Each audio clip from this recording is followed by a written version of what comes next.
Hello friends, in this video we're going to discuss about extrinsic semiconductor. In the last video we have already discussed about intrinsic semiconductor. Okay, link is in the description box. Okay, do watch all the previous lectures before you watch this video.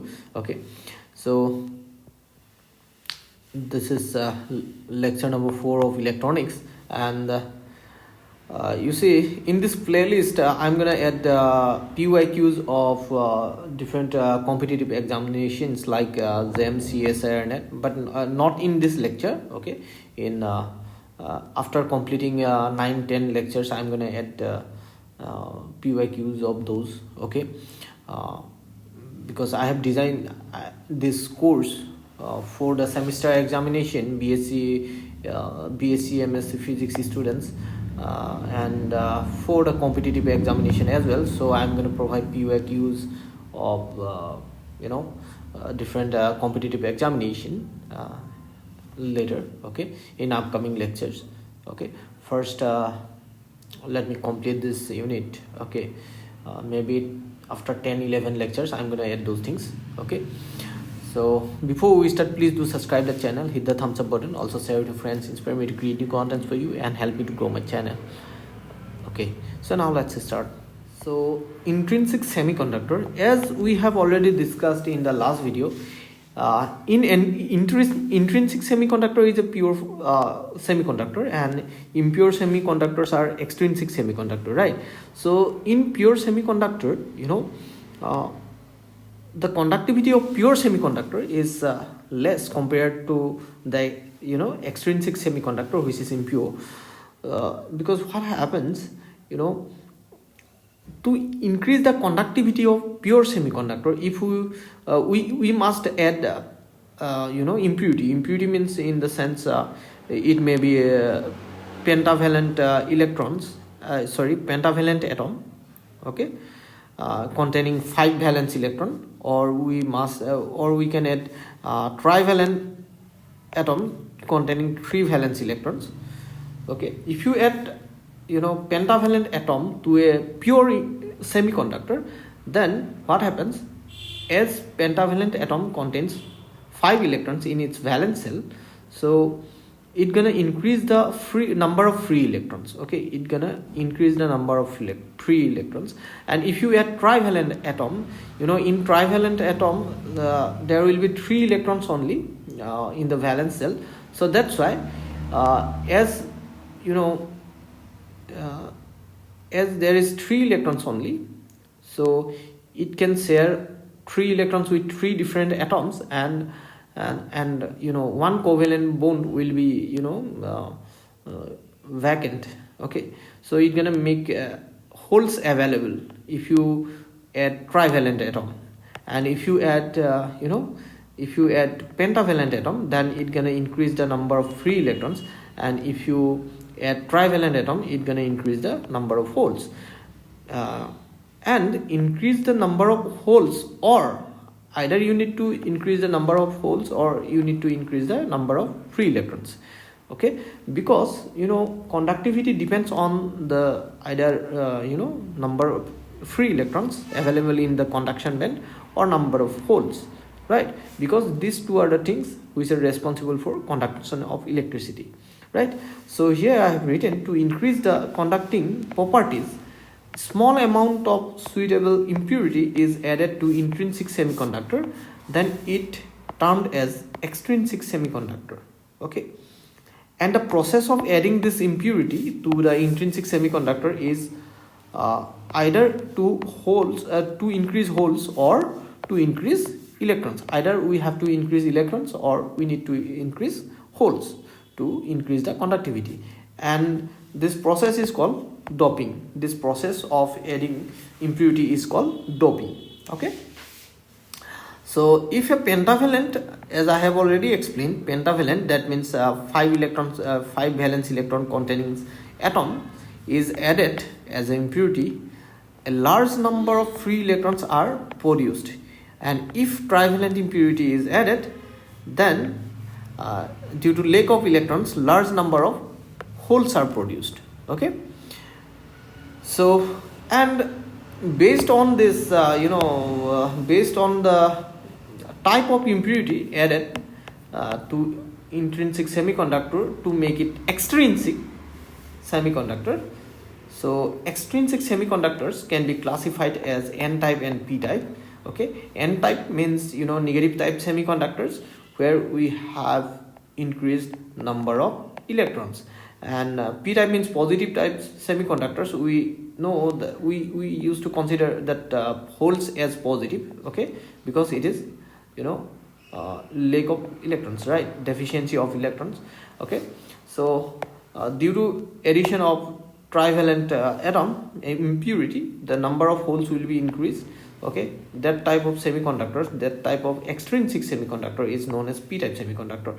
And if free electrons, the number of free electrons is increased, then we're gonna call it n-type semiconductor, right?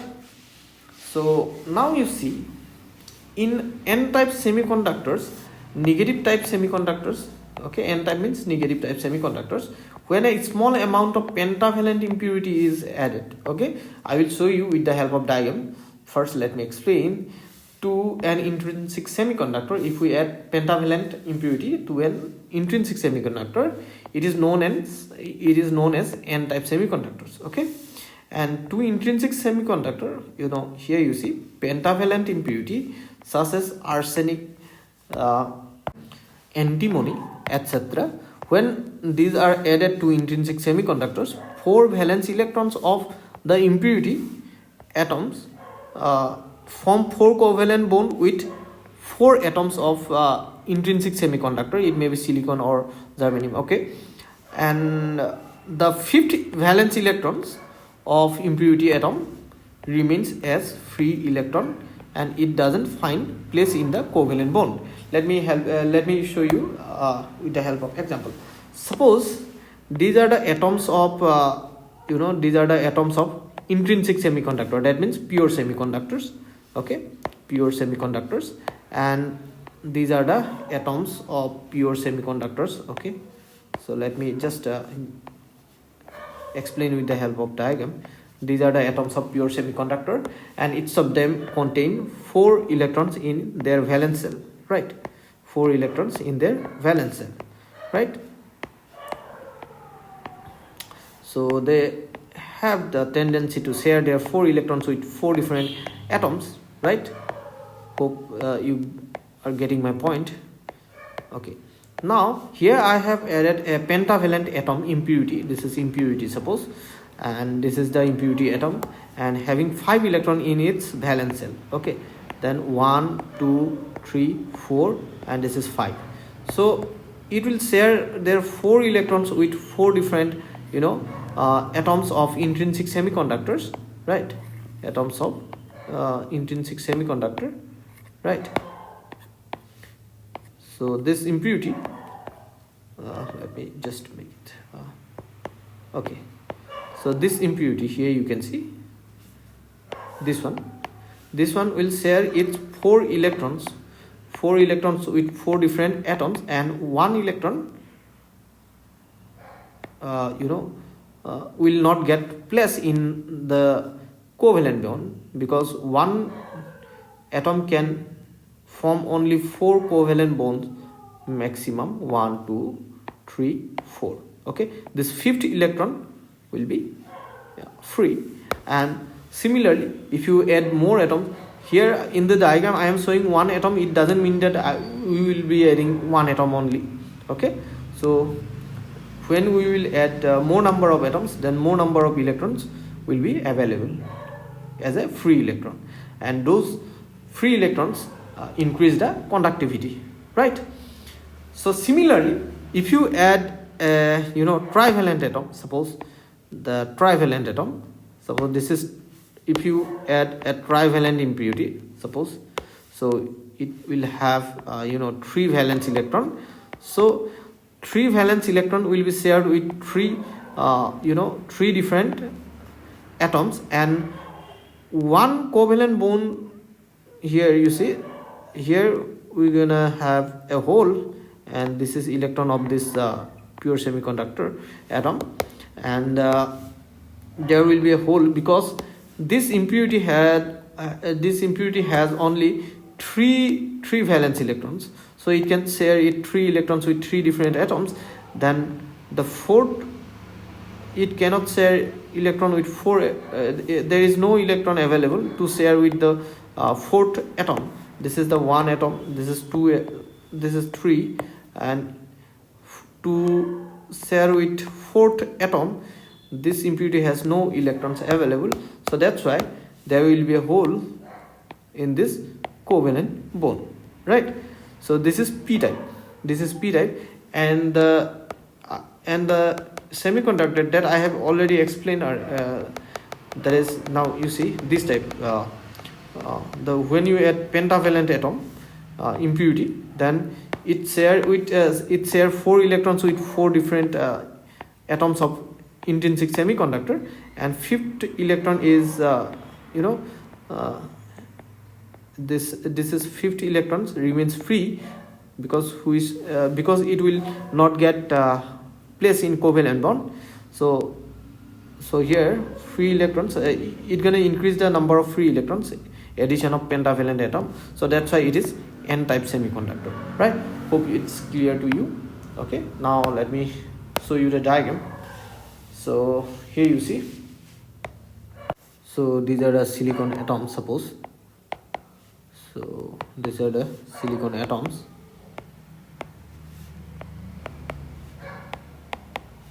Okay, and here is the impurity atoms. So let me add arsenic, As.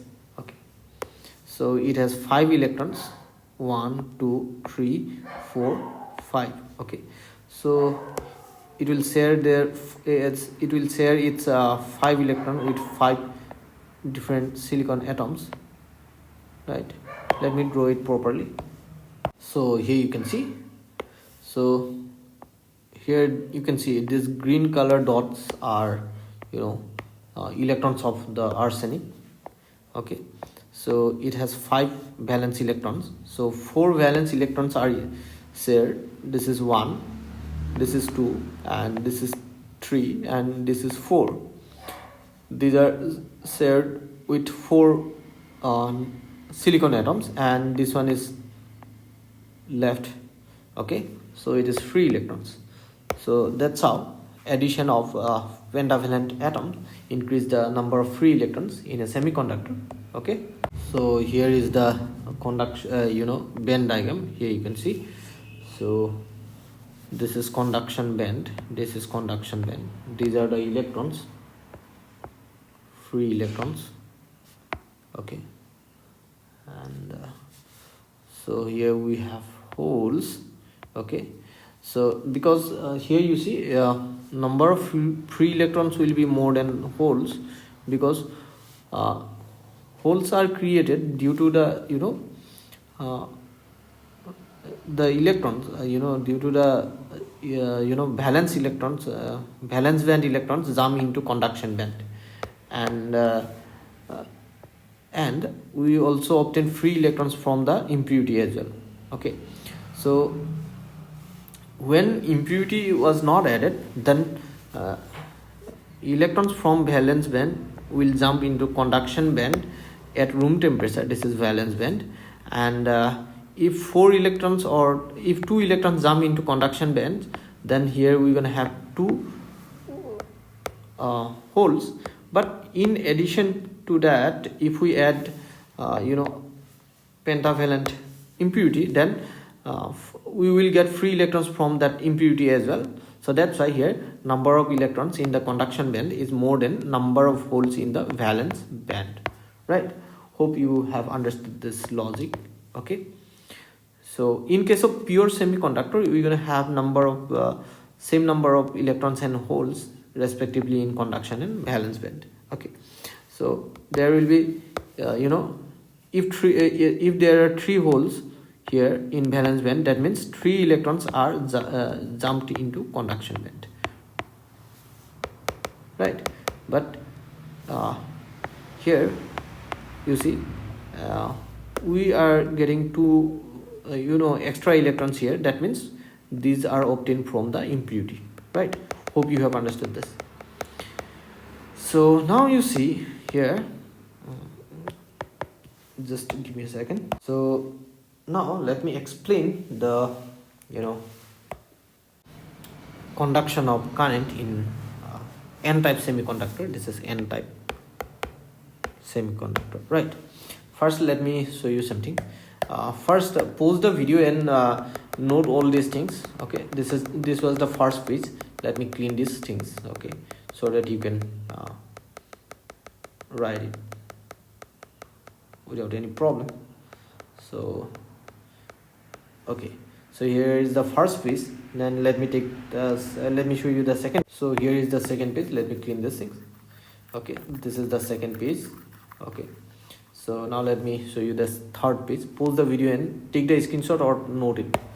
So this is the third page. Okay, now let me explain the conduction of current in n-type semiconductor, right? So here you see, suppose this is a n-type semiconductor. So we have connected this to a battery, right? So here you see, here number of free electrons is here we're gonna write draw this. This means this is donor atom, so it will donate electrons. That means from where we're gonna have the free electrons, those atoms, from where we're gonna have the free electrons. Okay, so these are the donor atoms. Okay, and these are the free electrons. These are the free electrons that those will move towards the positive terminal, towards the end, which is connected to the positive terminal of the battery. And here we're gonna have holes as well. Okay, so these are holes will be moving towards the end of the semiconductor, which is connected to the negative charge, because here holes are considered to be positive charge, as there's a deficiency of electrons, right? And here number of free electrons will be more than the number of holes here. And here free electrons are the majority charge carriers and minority charge carriers are holes, right? Hope you have understood this. So thank you for watching. See you in the next video. So in the next video we're going to discuss about p-type semiconductor, and then after that we're going to discuss about p-n junction. Okay, so thank you for watching. See you in the next video. Bye bye, take care.